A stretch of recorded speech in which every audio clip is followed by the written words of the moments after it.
I believe a free press is essential to liberty. I believe we all have the right to express our opinions and beliefs so long as we don't incite to riot, advocate violent overthrow of the government, or impose on the rights of others. From 1975 to 1979, Ronald Reagan delivered more than 1,000 daily radio broadcasts, most of which he wrote himself. In this video podcast, we'll explore how Governor Reagan used the airwaves to lay a path for a successful presidential run in 1980. As Governor Reagan was nearing the end of his second term, Walter Cronkite contacted him about doing commentaries from a conservative view twice a week on the CBS Evening News. Concerned that he wouldn't have full control over what aired around his segments, Ronald Reagan turned down the offer. Harry O'Connor, a producer, also saw an opportunity for this type of public commentary, but he wanted it to be daily. Ronald Reagan had been working with Peter Hannaford and Michael Deaver on ways to keep his views in front of the public after leaving Sacramento.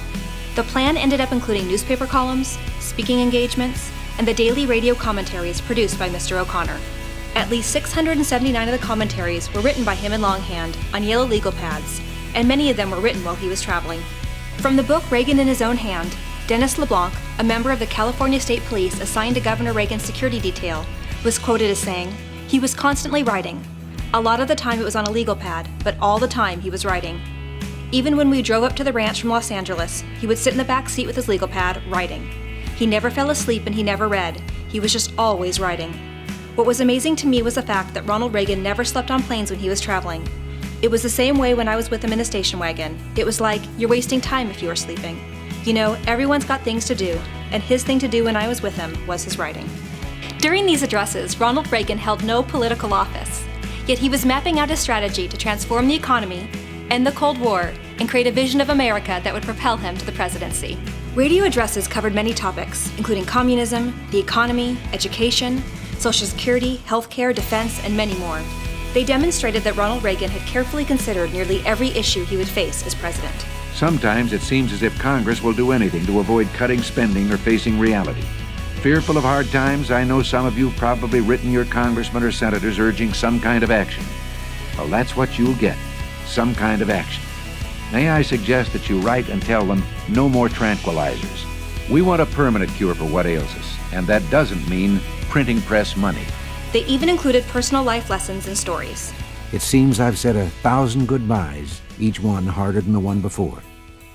Someone very wise once wrote that if we were all told one day that the end was coming, that we were living our last day, every road, every street, and all the telephone lines would be jammed with people trying to reach someone to whom we wanted simply to say, "I love you."